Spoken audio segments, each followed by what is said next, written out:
যে পবিত্ৰ ক্ষণতে উজ্বলি উঠা খ্ৰীষ্টৰ জ্যোতি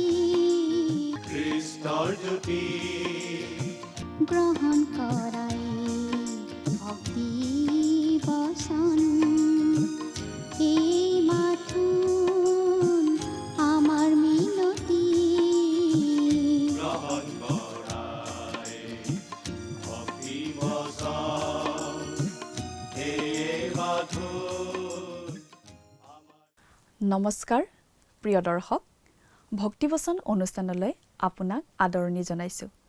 যোৱা দিনবোৰৰ নিচিনাকৈ আজিও ঈশ্বৰৰ জীৱনময় বাক্যৰ ধাৰাবাহিক আলোচনাৰ বাবে উপস্থিত হৈছোঁ। মোৰ বিশ্বাস আপুনি বাক্য অধ্যয়ন কৰি থাকে আৰু প্ৰত্যেক দিনে ঈশ্বৰৰ বাক্যৰ প্ৰতি বৃদ্ধি পাইছে। আমি বহুত সুখী হওঁ যেতিয়া আপুনি আশীৰ্বাদ পোৱাৰ কথা ফোনৰ যোগেদি আমাক জনায়। আমি অধ্যয়ন কৰিম মথিয়ে লিখা শুভবাৰ্তা পুস্তকখনৰ পৰা। সেয়ে আহক বাইবেল অধ্যয়নলৈ যোৱাৰ আগতে আপোনাৰ লগত যদি বাইবেল আছে অনুগ্ৰহ কৰি ওলাই ল'ব, লগতে লিপিবদ্ধ কৰি যাবলৈ বহী আৰু কলম লগত লৈ ল'ব, যাতে পিছত আপোনাৰ ব্যক্তিগত অধ্যয়নৰ সময়ত সুবিধা হয়। আহক এতিয়া আমি শুনো ঈশ্বৰৰ বাক্যই আমাক কি কৈ আছে।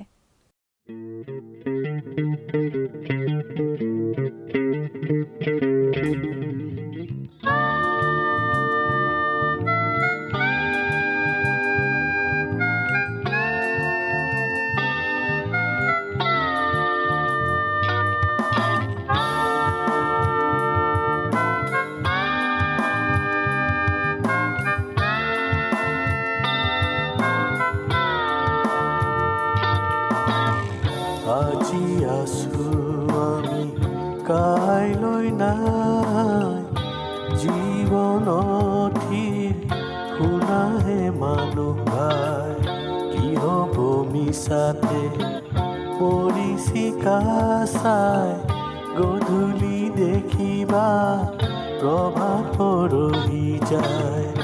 আজি আছো আমি কাইলৈ নাই, জীৱনথিৰ শুনাহে মানুহ ভাই, কি হ'ব মিছাতে পৰিচিকা চাই, গধূলি দেখিবা প্ৰভাত পৰহি যায়।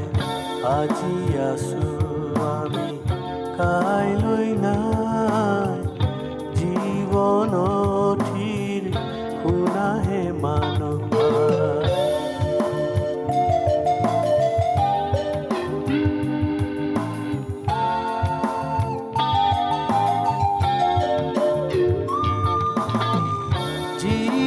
সেৱা কৰা নকৰি পলম, যিচু ধৰ্মৰ আমাৰ মহান কৰম, যিচু সেৱা কৰা নকৰি পলম, যিচু ধৰ্মৰ আমাৰ মহান কৰম। সময় মিছাতে নকৰিবা ক্ষয়, যিচুৰ সেৱাৰ এই সময়।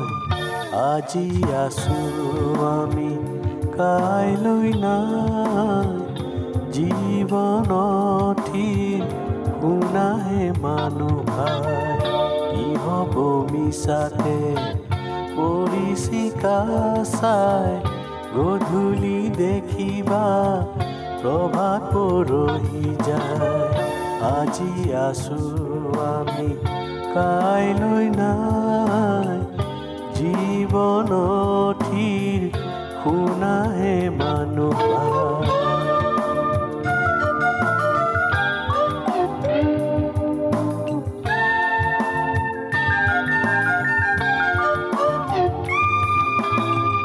যিচুৰ সেৱা কৰা নকৰি পলম, যিচু ধৰ্মৰ আমাৰ মহান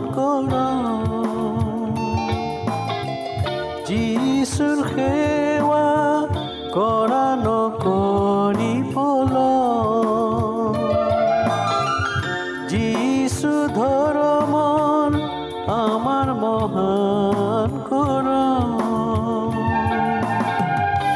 সময় মিছাতে নকৰিবা ক্ষয় যিছুৰ সেৱাৰ এই সময় আজি আছো আমি কাইলৈ নাই জীৱনত থিৰ শুনাহে মানুহ ভাই কি হ'ব মিছাতে মৰিচিকা চাই গধূলি দেখিবা প্ৰভাত পৰহি যায় আজি আছো আমি কাইলৈ নাই জীৱনত থিৰ শুনাহে মানুহ ভাই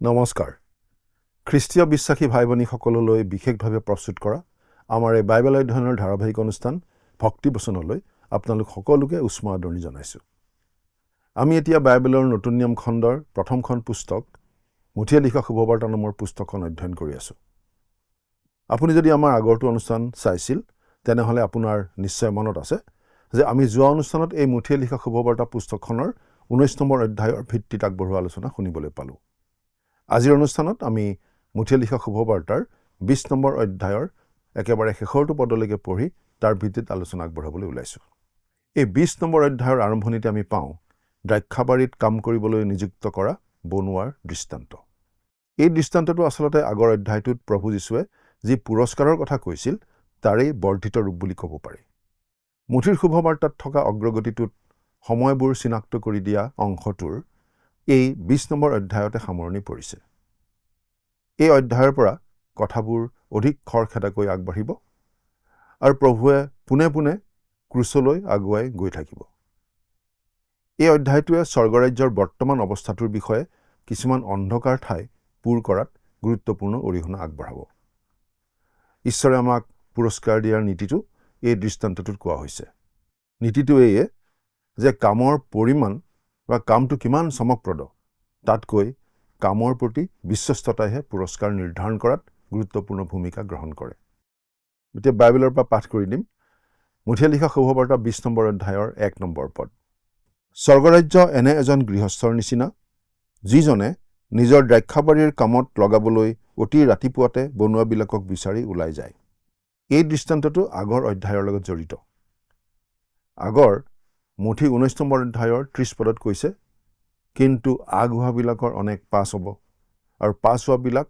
আগ হ'ব আকৌ ইয়াত 20 নম্বৰ অধ্যায়ৰ 16 নম্বৰ পদত কৈছে এইদৰে পাছ হোৱাবিলাক আগ হ'ব আৰু আগ হোৱাবিলাক পাছ হ'ব গতিকে এই দৃষ্টান্তটোৰ আৰম্ভণিটো আৰু সামৰণিটো পাছৰবিলাক আগ হোৱা আৰু আগৰবিলাক পাছ হোৱাৰ ধাৰণাটো সোমাই আছে আগে পাছে ঠিক এটা বন্ধনীৰ নিচিনাকৈ এতিয়া পাঠ কৰি দিম 2 নম্বৰ পদৰ পৰা 5 নম্বৰ পদলৈকে পাছে তেওঁ দিনে আধলিকৈ দিবলৈ বনুৱাবিলাকে সৈতে বন্দবস্ত কৰি সিহঁতক তেওঁৰ দ্ৰাক্ষাবাৰীলৈ পঠিয়ালে 9 মান বজাত তেওঁ আকৌ ওলাই গৈ বজাৰত এনেই থিয় হৈ থকা আনবিলাকক দেখি সিহঁতক ক'লে তহঁতো মোৰ দ্ৰাক্ষাবাৰীলৈ যা আৰু যি উচিত তাক তহঁতক দিম তেতিয়া সিহঁত গ'ল আকৌ 12 আৰু 3 মান বজাত তেওঁ ওলাই গৈ সেই একেদৰেই কৰিলে 12 মান বজাতো বনুৱা মাতি আনিলে আৰু আবেলি 3 মান বজাতো কিছুমানক মাতি আনি তেওঁ কামত লগালে এতিয়া 6 নম্বৰ পদৰ পৰা 15 নম্বৰ পদলৈকে একেলগে পাঠ কৰি দিম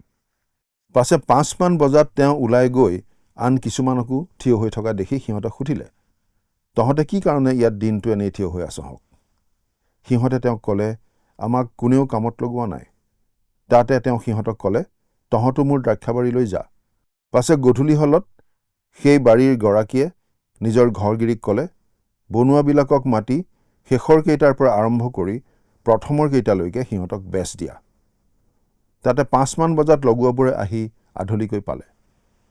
পাছে প্ৰথমে লগোৱাবোৰে আহি ভাবিলে আমি অধিককৈ পাম, কিন্তু সিহঁতেও আধলিকৈহে পালে। তাকে পাই সিহঁতে গৃহস্থৰ ৰহিতে বুলমাত কৰি ক'লে, এই শেষৰবোৰে এঘণ্টা মাথোন কাম কৰিলে, তথাপি ৰ'দৰ তাপ আৰু দিনটোৰ ভাৰ সহন কৰা যি আমি, আমাৰে সৈতে সিহঁতক সমান কৰিলে। কিন্তু তেওঁ উত্তৰ দি সিহঁতৰ এটাক ক'লে, বোপা, মই তোৰ একো অন্যায় কৰা নাই। তই মোৰ লগত এক আধলিকৈ বন্দবস্ত কৰা নাইনে? তোৰখিনি তই লৈ যা। এই শেষৰটোক তোৰ সমানেই দিবলৈ মোৰ ইচ্ছা। মোৰ নিজৰ বস্তুৰে নিজৰ ইচ্ছামতে কৰিব নাপাওঁনে? নাইবা মই হিতকাৰী দেখি তোৰ চকু পুৰিছেনে? এইটো এটা অতি শক্তিশালী বাৰ্তা। ইয়াৰ মাজেৰে এটা অতি গুৰুত্বপূৰ্ণ বাৰ্তা আমাক দিয়া হৈছে। প্ৰভুৰ বাবে আমি কিমান সময় কাম কৰোঁ বা আমি কিমান চকুত লগা ধৰণৰ কাম কৰোঁ, তাৰ ওপৰত আমাৰ পুৰস্কাৰ নিৰ্ভৰ নকৰে।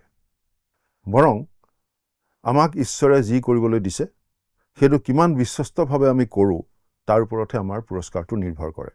লাগিলে সেইটো যিমানেই সৰু নহওক কিয়, যিমানেই কম সময়ৰ বাবে নহওক কিয়, বা দেখাত যিমানেই সাধাৰণ কাম যেন নালাগক কিয়। আমাৰ এনেকুৱা ভাৱ হয় যে প্ৰভুৱে এদিন আমাৰ মণ্ডলীৰ কোনোবা এগৰাকী মহিলাক পুৰস্কাৰ দিব, যিগৰাকী আমাৰ মণ্ডলীৰেই সভ্যা। আমি আমাৰ মণ্ডলীৰ কোনোবা এজন বিষয়ববীয়াক তেতিয়া যদি সুধোঁ, আপুনি সেই মহিলাগৰাকীক চিনি পায়নে? তেতিয়া হয়তো মণ্ডলীৰ বিষয়ববীয়াজনে উত্তৰ দিব, নাই, তেওঁৰ বিষয়ে কেতিয়াও শুনাই নাই। তেওঁ মণ্ডলীৰ গায়ক দলতো নাই। তেওঁ আমাৰ কোনো কমিটিৰ সভাপতিও হোৱা নাই কেতিয়াও। তেওঁ কেতিয়াও ছানডে স্কুলতো শিকোৱা নাই। সেই মহিলাগৰাকীয়ে কেতিয়াও একো কাম কৰা আমি দেখাই নাই। এতিয়া প্ৰভুৱে তেওঁক কেনেদৰে পুৰস্কাৰ দিছে চাওকচোন। হয়তো আমি তেতিয়া জানিব পাৰিম যে সেই মৰমৰ মহিলাগৰাকী এটি সৰু সন্তান থকা এগৰাকী বিধৱা মহিলা। তেওঁ কিছুমান শিক্ষক প্ৰচাৰকৰ নিচিনাকৈ হাজাৰ হাজাৰ মানুহৰ আগত ঈশ্বৰৰ বাক্য কোৱা নাই, কিন্তু তেওঁ অতি বিশ্বস্তভাৱে তেওঁৰ কণমানি সন্তানটিক তুলি তালি ডাঙৰ দীঘল কৰিলে, আৰু সেই সন্তানটিয়ে এগৰাকী মিছনাৰী হিচাপে বিদেশৰ মাটিত শুভবাৰ্তা বিলালেগৈ। ঈশ্বৰে যি কাম দিছিল, সেই কামেই মহিলাগৰাকীয়ে অতি বিশ্বস্তভাৱে কৰিলে। গতিকে আজি প্ৰভুৱে তেওঁক পুৰস্কৃত কৰিছে। কোনোবাই হয়তো ক'ব পাৰে, হ'ব পাৰে তেওঁ তেনেকুৱা কাম কৰিলে, কিন্তু মই যিমান কষ্ট কৰিলোঁ তেওঁ সিমান কষ্ট কৰা নাই। সেই কথাটো সঁচা হ'ব পাৰে, কিন্তু কামৰ পৰিমাণৰ ওপৰত নহয়। কামটো কিমান বিশ্বস্তভাৱে কৰা হয় তাৰ ভিত্তিতহে প্ৰভুৱে পুৰস্কাৰ দিব।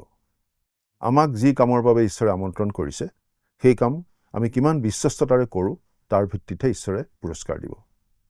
ঈশ্বৰৰ বাবে চমকপ্ৰদ কিবা এটা কৰিবৰ বাবে হয়তো ঈশ্বৰে আপোনাক মতা নাই, কিন্তু ঈশ্বৰে আপোনাক যি কৰিবলৈ দিছে সেইটো আপুনি বিশ্বস্ততাৰে কৰি আছেনে? চিন্তা কৰি চাওকচোন। এতিয়া আমি 17 নম্বৰ পদটো পঢ়ি দিম।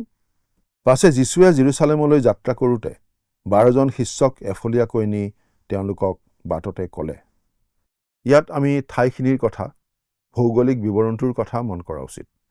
প্ৰভু যীশুৱে তেওঁৰ শিষ্যবিলাকৰ সৈতে জৰ্ডনৰ উপত্যকাৰ পৰা জেৰুচালেমৰ ওচৰ চাপি গৈ আছে। সেই জেৰুচালেমতে তেওঁ ক্ৰুচত মৃত্যুবৰণ কৰিব। এতিয়া 18 আৰু 19 নম্বৰ পদ দুটা পঢ়ি দিম। চোৱা, আমি জেৰুচালেমলৈ যাত্ৰা কৰিছোঁ। তাতে মানুহৰ পুত্ৰক প্ৰধান পুৰোহিত আৰু অধ্যাপকসকলৰ হাতত সোধাই দিয়া হ'ব, আৰু তেওঁবিলাকে তেওঁৰ প্ৰাণদণ্ডৰ আজ্ঞা দিব, আৰু বিদ্ৰূপ কৰি আৰু চাবুকেৰে কোবাই ক্ৰুচত দিবলৈ পৰজাতিৰ হাতত সোধাই দিব, আৰু 3 দিনৰ দিনা তেওঁক তোলা হ'ব। আমাৰ প্ৰভুৱে অতি পৰিষ্কাৰভাৱে জনাই দিছে। তেওঁ শিষ্যসকলক এইটো চতুৰ্থবাৰ ক'লে, আৰু এইবাৰ অধিক বহলাই ক'লে। তেওঁলৈ কি ঘটিবলৈ গৈ আছে, এইবাৰ বেছি বহলাই শিষ্যসকলক তেওঁ ক'লে। যিকোনো কাৰণতেই নহওক কিয়, শিষ্যবিলাকে কথাটো বুজিব পৰা নাছিল, কাৰণ এই কথাটো তেওঁলোকৰ চিন্তাৰ লগত, তেওঁলোকৰ কাৰ্যসূচীৰ লগত খাপ খোৱা নাছিল। কিন্তু আমি এতিয়া এইখিনি কথা পঢ়ি বুজি পাইছোঁ যে মৃত্যুবৰণ কৰাৰ মহান উদ্দেশ্যেৰেই প্ৰভু যীশু জেৰুচালেমলৈ গৈ আছিল। এই কথাটোৰ তাৎপৰ্যৰ বিষয়ে আমি অলপ চিন্তা কৰি চোৱা উচিত। তেওঁ আমাৰ বাবে মৰি দিবলৈ স্বইচ্ছাই জেৰুচালেমলৈ গৈছিল। এই কথাটো আমি অলপ গভীৰভাৱে চিন্তা কৰি চোৱা উচিত। তেওঁৰ শিষ্যসকলে কথাটো বিশ্বাস কৰিব পৰা নাছিল। যীশুৱে তেওঁৰ আসন্ন মৃত্যুৰ বিষয়ে জনাই থকাৰ সময়তে জাকুব আৰু জোহনৰ মাতৃয়ে এটা অনুৰোধ জনাবলৈ প্ৰভু যীশুৰ ওচৰলৈ আহিছিল। 20 নম্বৰ পদ। তেতিয়া শিৱদীয়ৰ পুতেকহঁতৰ মাকে তেওঁৰ পুতেক দুজনক লগত লৈ তেওঁৰ ওচৰলৈ আহি প্ৰণিপাত কৰি তেওঁৰ পৰা কিবা যাচনা কৰিলে। আজি আমাৰ মাজতো তেনেকুৱা বহুতো লোক আছে যিসকলে হয়তো তেনেকুৱা একোটা উদ্দেশ্য লৈ প্ৰভু যীশুৰ উপাসনা কৰে। 21 নম্বৰ পদ, তাতে তেওঁক ক'লে, তোমাৰ কি ইচ্ছা? তেওঁক ক'লে, আপোনাৰ ৰাজ্যত মোৰ এই দুটা পুত্ৰৰ এটাই আপোনাৰ সোঁহাতে আনটোৱে বাওঁহাতে যেন বহিবলৈ পায় এনে আজ্ঞা দিয়ক। আন সময়ত হয়তো নিজৰ সন্তানৰ বাবে উচ্চাকাংক্ষা থকা এগৰাকী মাতৃয়ে এনেদৰে অনুৰোধ জনাবলৈ অহাটো এটা স্বাভাৱিক কথা হ'লহেঁতেন। কিন্তু এনেকুৱা এটা সময়ত এই অনুৰোধ জনাই তেওঁ এইটো প্ৰকাশ কৰা হ'ল যে তেওঁ পৰিৱেশটোৰ গাম্ভীৰ্যৰ কথাটো উপলব্ধি কৰাই নাছিল, আৰু সেই সময়ত কি ঘটি আছিল তেওঁ বুজিয়েই পোৱা নাছিল। প্ৰভু যীশুৱে তেওঁক উত্তৰ দি বুজাই দিছিল। 22 আৰু 23 নম্বৰ পদ, কিন্তু যীশুৱে উত্তৰ দি ক'লে, তোমালোকে কি খুজিছা তাক নাজানা। মই যি পাত্ৰত পান কৰিবলৈ উদ্যত হৈছোঁ তোমালোকে সেই পাত্ৰত পান কৰিব পাৰানে? তেওঁলোকে তেওঁক ক'লে, পাৰোঁ।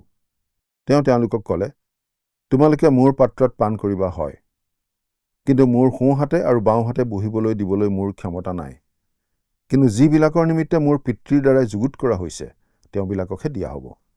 প্ৰভু যীশুৱে আচলতে কি বুজাইছিল আমি ভালদৰে মন কৰা উচিত, কাৰণ এই কথাটো আজি প্ৰতিজন খ্ৰীষ্টীয় বিশ্বাসীৰ বাবেই অতি গুৰুত্বপূৰ্ণ।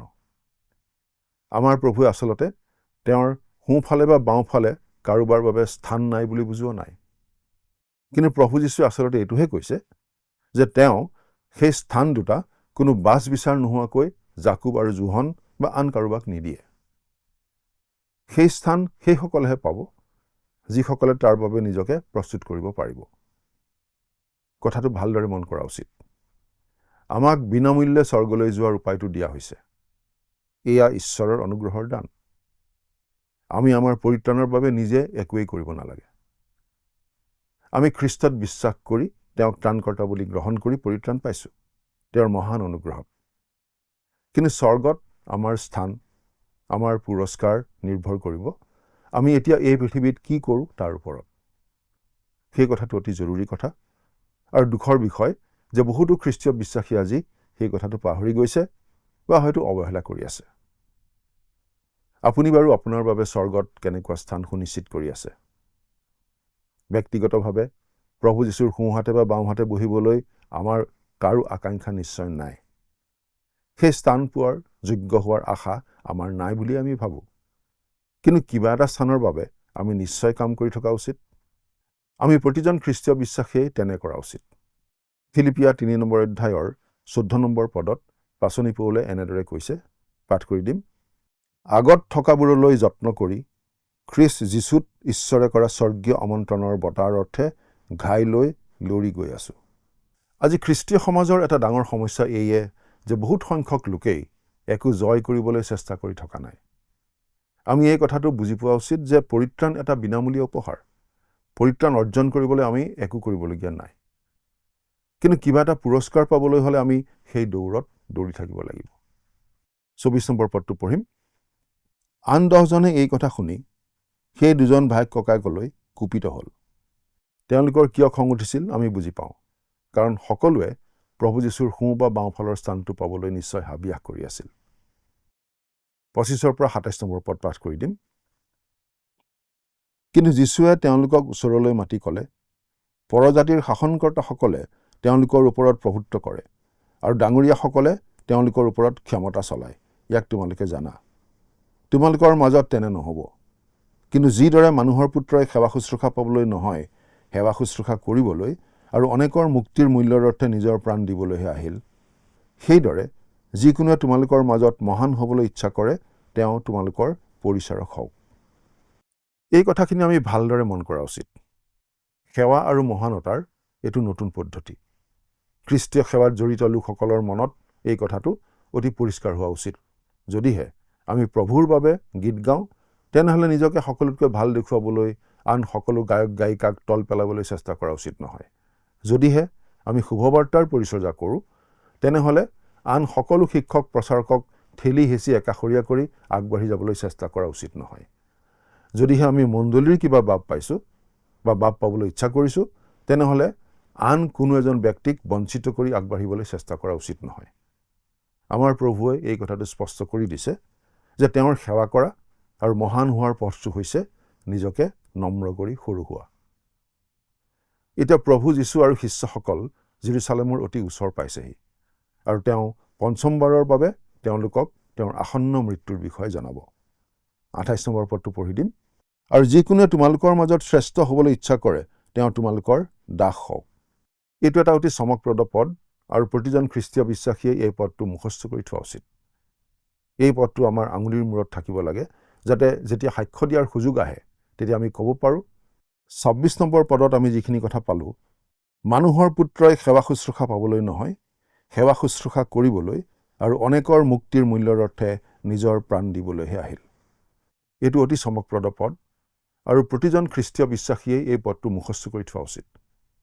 এই পদটো আমাৰ আঙুলিৰ মূৰত থাকিব লাগে, যাতে যেতিয়া সাক্ষ্য দিয়াৰ সুযোগ আহে তেতিয়া আমি ক'ব পাৰোঁ যীশুখ্ৰীষ্ট কিয় জগতলৈ আহিছিল আৰু তেওঁৰ মিছন কি আছিল, কাৰণ সেই কথাটোত মানুহৰ মাজত সদায় বিভ্ৰান্তি আছে।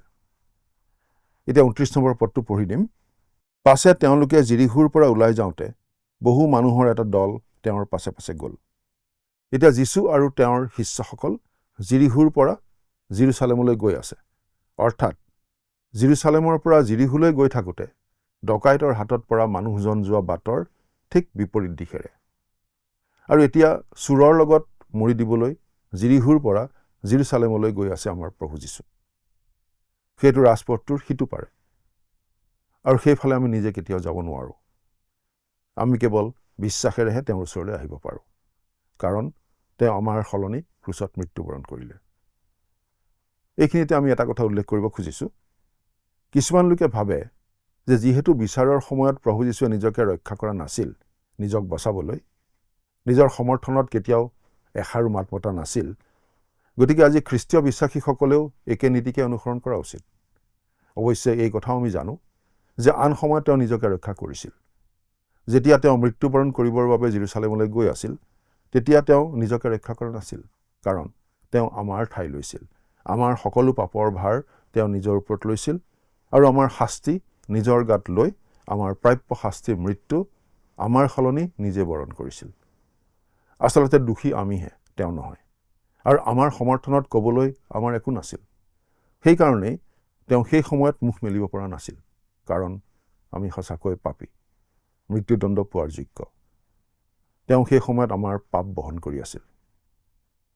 30 নম্বৰ পদ। তাতে চোৱা, বাটৰ কাষত বহি থকা দুজন অন্ধই যীশু সেই বাটেদি যোৱা শুনি আতাহ পাৰি ক'লে, হে প্ৰভু, দাউদৰ সন্তান, আমাক দয়া কৰক। এই মানুহ দুজনৰ কথা ভাবি ভাল লাগে। কোনেও তেওঁলোকক চুপ কৰিব পৰা নাছিল। 31 নম্বৰ পদ। তাতে সিহঁতে মনে মনে থাকিবলৈ লোকসমূহে সিহঁতক দাবী দিলে, কিন্তু সিহঁতে আৰু বৰকৈ আতাহ পাৰি ক'লে, হে প্ৰভু, দাউদৰ সন্তান, আমাক দয়া কৰক। কথাটো মন কৰকচোন যে তেওঁলোকে তেওঁক সঠিকভাৱে সম্বোধন কৰিছিল, হে প্ৰভু, দাউদৰ সন্তান, অৰ্থাৎ তেওঁলোকে তেওঁৰ ৰাজত্ব স্বীকাৰ কৰিছিল। আমি এগৰাকী ফৈনিকীয়া তিৰোতাৰ বিষয়ে পাইছিলোঁ। প্ৰথমতে তেওঁক দাউদৰ পুত্ৰ বুলি মাতিছিল, কিন্তু প্ৰভুৱে মহিলাগৰাকীক সোঁৱৰাই দিছিল যে তেওঁৰ ওপৰত মহিলাগৰাকীৰ কোনো দাবী নাই, কাৰণ মহিলাগৰাকী যিহুদী নহয়। কিন্তু এই মানুহ দুজন যিহুদী আছিল আৰু তেওঁৰ ওপৰত তেওঁলোকৰ দাবী আছিল, আৰু তেওঁলোকে নিজৰ সেই দাবী প্ৰয়োগ কৰিছিল। 32 আৰু 33 নম্বৰ পদ। তেতিয়া যীশুৱে থমকি ৰৈ সিহঁতক মাতি সুধিলে, মই তোমালোকক কি কৰিবলৈ তোমালোকে ইচ্ছা কৰা? সিহঁতে তেওঁক ক'লে, হে প্ৰভু, আমাৰ যেন চকু মুকলি হয়। এই মানুহ দুজনৰ সমস্যাটো কি একেবাৰে স্পষ্ট আছিল, আৰু সকলোৱে জানিছিল তেওঁলোকৰ সকলোতকৈ প্ৰয়োজনীয় কথাটো কি আছিল। তেনেহ'লে প্ৰভুৱে কিয় সুধিলে তেওঁ তেওঁলোকৰ বাবে কি কৰিব পাৰে বুলি? প্ৰিয় দৰ্শক, যেতিয়া আমি প্ৰভু যীশুখ্ৰীষ্টৰ ওচৰলৈ আহোঁ, তেতিয়া আমি তেওঁক আমাৰ প্ৰয়োজনীয় কথাটো জনাব লাগিব। আমাক কি লাগে, কি বিচাৰোঁ, তেওঁক জনাব লাগিব। যদি আমি পৰিত্ৰাণ বিচাৰি তেওঁৰ ওচৰলৈ আহিছোঁ, তেন্তে আমি তেওঁক ক'ব লাগিব যে আমি পাপী আৰু আমাক তেওঁৰ পৰিত্ৰাণৰ প্ৰয়োজন। আমি তেনেদৰে স্পষ্টকৈ নিবিচাৰিলে নাপাওঁ। ক্ৰুচটোক মানুহে ভাল নোপোৱাৰ কাৰণটো সেইটোৱে। সকলোৱে নিজৰ আত্মধাৰ্মিকতা আৰু ভাল কামৰ সুগন্ধি লগত লৈ আহিব পাৰিলে ক্ৰুচলৈ আহিব বিচাৰিব, কিন্তু ঈশ্বৰৰ আগত উপস্থাপন কৰিবলৈ আমাৰ একেবাৰেই একো নাই। আমাৰ একো ভাল নাই যাৰ দ্বাৰা ঈশ্বৰ সন্তুষ্ট হ'ব। আমি বিভিন্ন ধৰণৰ প্ৰশিক্ষণ আৰু মনোবিজ্ঞান আৰু শিক্ষাৰ দ্বাৰা মানুহৰ চৰিত্ৰক কোনোপধ্যে সুন্দৰ কৰি তুলিব নোৱাৰোঁ। যেনেদৰে তিতা কেৰেলা গছৰ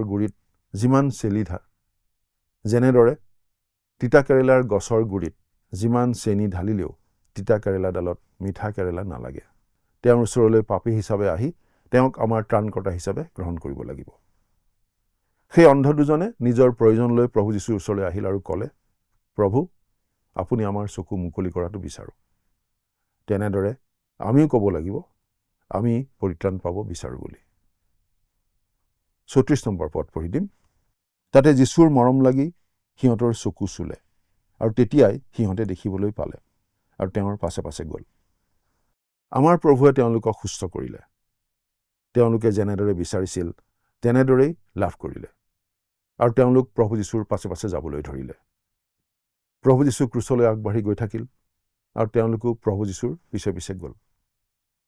আজি পৰিত্ৰাণ বিচাৰি প্ৰভু যীশুৰ ওচৰলৈ অহা প্ৰতিজনকেই প্ৰভু যীশুৱে তেনেদৰে পৰিত্ৰাণ দিয়ে, নতুন জীৱন দিয়ে। আজিলৈ আমাৰ অনুষ্ঠানটো ইমানতে সামৰণি মাৰিব খুজিছোঁ। পৰৱৰ্তী অনুষ্ঠানত পুনৰ লগ পোৱাৰ আশা ৰাখিছোঁ। কিন্তু তাৰ আগতে আহকচোন খন্তেক প্ৰাৰ্থনাত মূৰ উন্নত কৰোঁ। স্বৰ্গত থকা মৰমীয়াল পিতৃ ঈশ্বৰ, প্ৰভু তোমাক ধন্যবাদ দিওঁ। তোমাৰ বাক্য অধ্যয়ন কৰিবলৈ এই সুযোগ তুমি আমাক দিলা আৰু তোমাৰ বাক্যৰ যোগেৰে আমাক আকৌ এবাৰ মনত পেলাই দিলা আমি তোমাৰ ওচৰলৈ কেনেদৰে আহিব লাগে।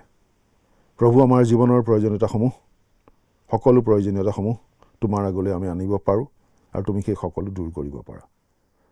প্ৰভু, তুমি আমাৰ আত্মিক চকু সদায় মুকলি কৰি ৰাখিবা, যাতে আমি তোমাৰ কথাবোৰ, তোমাৰ বিষয়বোৰ সদায় বুজি পাব পাৰিম, তোমাক দেখি থাকিব পাৰিম আৰু যাতে আনকো তোমাৰ বিষয়ে কৈ থাকিব পাৰিম। আমাৰ দৰ্শকসকলকো তুমি বিশেষভাৱে আশীৰ্বাদ কৰি থাকিবা, কিয়নো প্ৰাৰ্থনা ত্ৰাণকৰ্তা প্ৰভু যীশুখ্ৰীষ্টৰ নামত আগবঢ়াইছোঁ। আমেন।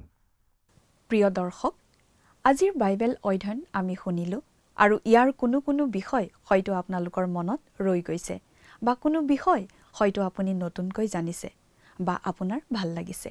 এই বিষয়ে আপুনি আমাক জনাব বুলি আশা ৰাখিলোঁ। আহক আজিৰ দিনৰ প্ৰশ্নটি হ'ল,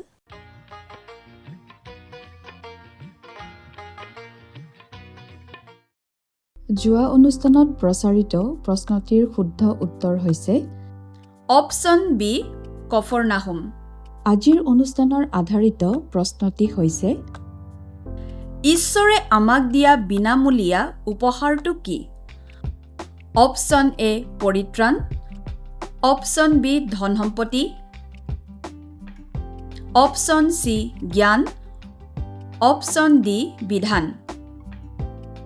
প্ৰিয় দৰ্শক, আজিৰ প্ৰশ্নৰ সঠিক উত্তৰটো আজি সন্ধিয়া 6 বজাৰ আগেয়ে আপোনাৰ নাম আৰু ঠিকনাৰে সৈতে আমালৈ 7429840242 নম্বৰত SMS নাইবা হোৱাটছআপৰ যোগে প্ৰেৰণ কৰক।